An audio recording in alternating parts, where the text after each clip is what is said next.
नमस्कार मित्रांनो, माझं नाव आहे भालचंद्र. मराठी ज्योतिष कट्ट्यामध्ये आपल्या सर्वांचं स्वागत आहे. आजच्या व्हिडिओमध्ये आपण चर्चा करणार आहोत.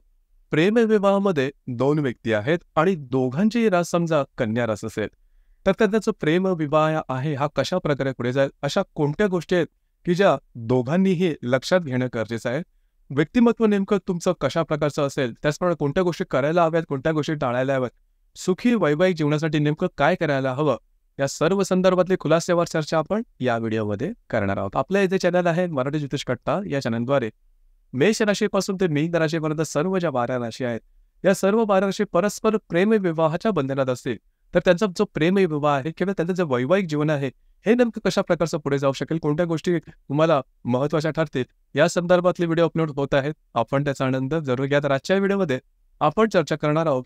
दोघांचाही रास म्हणजे पती पत्नीची दोघांचीही रास कन्या रास असेल, तर त्यांचं व्यक्तिमत्व नेमकं कशा प्रकारचं असेल, काय गोष्टी महत्त्वाच्या ठरतील. तर सुरुवातीला आपल्याला कन्या राशीबद्दल थोडंसं जाणून घेणं गरजेचं आहे. कन्या राशीबद्दल सांगायचं झालं तर कालपुरुषाच्या पत्रिकेमध्ये 6व्या स्थानामध्ये येणारी रास आहे, स्त्री रास आहे. या राशीचा जो स्वामी आहे तो बुध आहे. या राशीचं जे तत्व आहे ते पृथ्वी तत्व आहे आणि ही जी रास आहे ही रास द्विस्वभावाची रास आहे. या राशीचा जो स्वामी आहे तो बुध आहे, तर अर्थातच ही जी राशी आहे ती बुद्धी तत्वाची रास आहे. कन्या राशीबद्दल बऱ्याचशा गोष्टी आहेत की ज्या महत्त्वाच्या ठरतात. अर्थात दोघांची कन्या राशी असेल तर या गोष्टी थोड्याशा जाणून घेणं अतिशय आवश्यक आहे. कारण बऱ्याच वेळेला आपला स्वतःचा स्वभाव काय असतो तो ठाऊक नसतो. कारण आपले डोळे हे नेहमी बाहेरचं जग बघत असतात. अंतर्मुख होऊन पाहणं कधी वेळ मिळत नाही किंवा तशी कधी संधीही मिळत नाही. तर साधारणतः जर का तुम्हाला स्वतःचे गुणधर्म माहिती असेल, स्वतःचा नेचर माहिती असेल, तर अर्थातच आपण कुठे चुकतो, कुठे बरोबर आहे, कुठे थांबायला हवं, कुठे कुठल्या गोष्टी कशा प्रकारे करायला हव्यात आणि आपल्या स्वभाव गुणधर्मातले नेमकी बलिष्ठ स्थानं कोणती आहेत ही ओळखणं जरा सोपं जातं. जसं की आपण कन्या राशीबद्दल बोलतोय, तर कन्या राशीचं सगळ्यात पहिली आणि महत्त्वाची गोष्ट म्हणजे त्यांची बुद्धिमत्ता, त्यांचं बोलणं, त्यांचा चौकसपणा हा अतिशय उत्तम असतो. बोलण्यावरती यांचा कंट्रोल जबरदस्त असतं. म्हणजे एखाद्याशी कसं बोलायचं, किती बोलायचं, कुठे थांबायचं, कशा प्रकारे एखाद्याशी इंटरॅक्ट करायचं आणि भाषेवरचं जे प्रभुत्व असतं, शब्दाचा खेळ, हा कन्या राशीला अतिशय उत्तम प्रकारे करणं जमतं. नैसर्गिक डिप्लोमॅट्स असतात. म्हणजे आपली गोष्ट समोरच्याला व्यवस्थित समजावून सांगणं, आपल्या मनातली गोष्ट कळून न देता समोरच्याकडची सगळी माहिती काढून घेणं, हा प्रकार कन्या राशीत काय इतर कुठल्याही राशीला जमत नाही. आणि बोलताना एकदम हसतमुख राहून बोलतील, सहजपणे बोलतील आणि त्यामुळे त्यांच्या बोलण्यामध्ये एक सहजता दिसून येते. आणि दुसरी महत्त्वाची गोष्ट म्हणजे इंटरॅक्शन सुद्धा खूप चांगल्या प्रकारे करतात. कारण लहानपणापासूनच चौकसपणा हा या राशीमध्ये भरपूर असतो. म्हणजे लहानपणापासून का, कशाला, कशामुळे, कधी, पासून सुरुवात होणारे बरेचसे प्रश्न हे कन्या राशीकडे असतात. आणि त्यामुळे वेगवेगळ्या क्षेत्रामध्ये किंवा वेगवेगळ्या गोष्टीबद्दलचे यांना नॉलेज सुद्धा खूप झालं आहे. एखाद्या गोष्टीबद्दल नॉलेज अगदी इन डेप्थ घेणं हा या राशीचा गाभा आहे.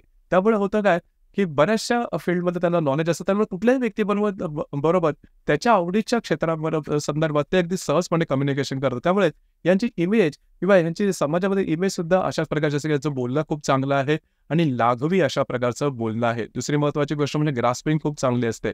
आकलनशक्ती, ग्रहणशक्ती यांची खूपच चांगली असते. शाळा कॉलेजमध्ये सुद्धा जे शिक्षण ते अगदी सहजपणे पूर्ण करू शकतात. सगळ्यात महत्त्वाचं म्हणजे दुनियादारी जी काय असते ती त्यांना चांगली माहिती असते. पैशाची जी व्हॅल्यू आहे, पैशाचं जे मोल आहे ते त्यांना चांगल्या प्रकारे माहिती असतं. ही जी माणसं असतात म्हणजे कन्या राशीच्या ज्या व्यक्ती असतात ते प्रॅक्टिकल असतात. म्हणजे पैसे कुठे कधी खर्च करायचे व्यवहार यांना खूप चांगला समजतो. इन्व्हेस्टमेंट सुद्धा यांना खूप चांगल्या प्रकारची माहिती असते. दुसरी महत्त्वाची गोष्ट थोडंसं शारीरिकदृष्ट्या पाहायचं झालं तर शारीरिकतेच्या संदर्भात शारीरिक मेहनतीची कामं यांना थोडीशी जमत नाहीत. म्हणजे शारीरिकतेच्या संदर्भामध्ये जास्त मेहनत केली तर लवकर मलून जातात, लवकर दमून जातात, थकून जातात. परंतु ज्या ठिकाणी बौद्धिक क्षेत्राशी संबंधित जी कामं आहेत, ज्या ठिकाणी बोलण्याची जी कामं आहेत, त्याच ठिकाणी या राशीच्या ज्या व्यक्ती अगदी सहजपणे स्वतःचं अस्तित्व निर्माण करतात.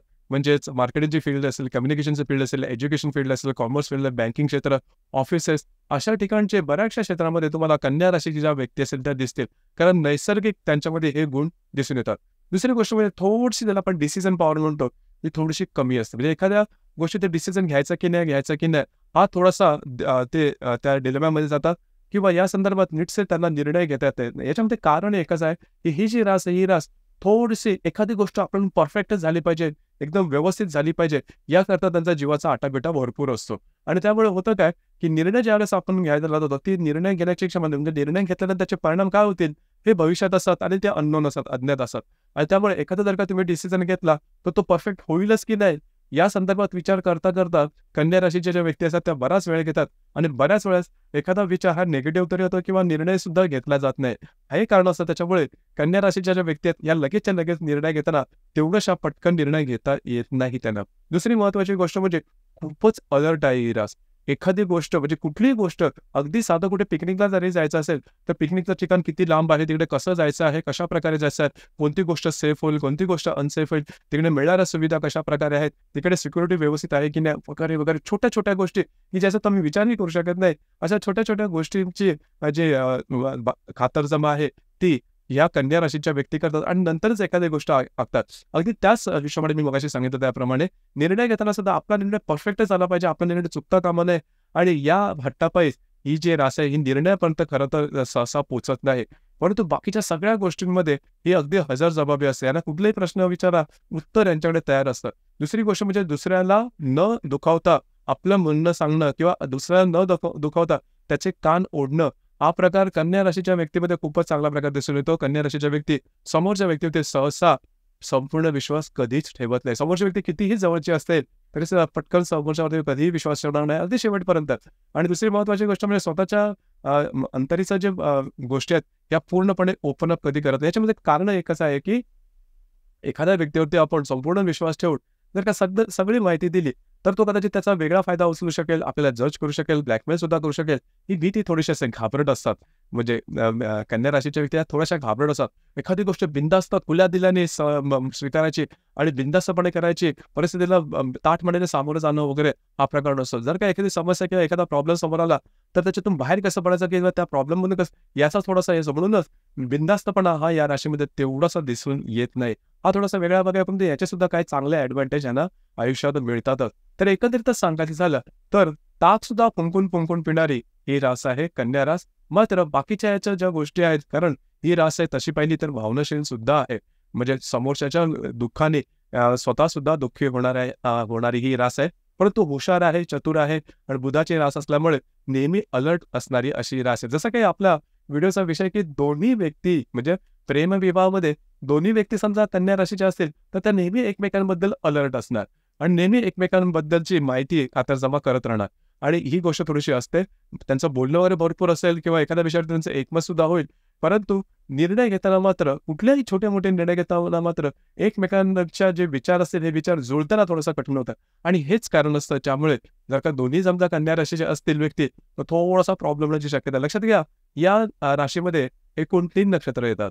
उत्तरा, हस्त आणि चित्रा. पैकी चित्रा नक्षत्र आहे ते थोडंसं तिखट आहे, थोडंसं अतिचिकित्सक आहे, परंतु सौंदर्याने नटलेलं अशा प्रकारचं हे नक्षत्र म्हणजे या नक्षत्राच्या व्यक्ती. तर समजा चित्रा नक्षत्र कुठल्या एका व्यक्तीचं असेल या विवाह बंधनामध्ये, तो मात्र दुसऱ्या ते भारी पडू शकतो किंवा त्याचे जे विचार असतात ते थोडेसे तिखट असू शकतात किंवा त्याची जी वाणी आहे ही सुद्धा थोडीशी तिखट असू शकते. हा थोडासा वेगळा भाग आहे, परंतु मोठ्या प्रमाणात सांगायचं झालं तर इथे एकच सगळ्यात बॅलन्स आणि सगळ्यात ज्याला आपण बॉटम लाईन ज्याला आपण म्हणतो की दोघांची समजा कन्या रास असेल आणि प्रेमविवाह असेल, तर साधारणतः विश्वास ठेवा. कारण इथे होतं काय की दोघांचाही मूलभूत गुणधर्म तोच आहे की विश्वास ठेवत नाही आणि विश्वास ठेवणार नाही तर तुमचं नातं पुढे जाणार नाही. छोट्या-छोट्या गोष्टींमध्ये सुद्धा तुम्ही प्रश्नार्थक नजरेने समोरच्याकडे पाहाल आणि त्यामुळे त्रास तुमच्या वैवाहिक जीवनाला तडा जाणार किंवा विश्वासाला तडा गेला की तुमचं नातं कुठलंही असेल तरी ते मोडीत निघतं.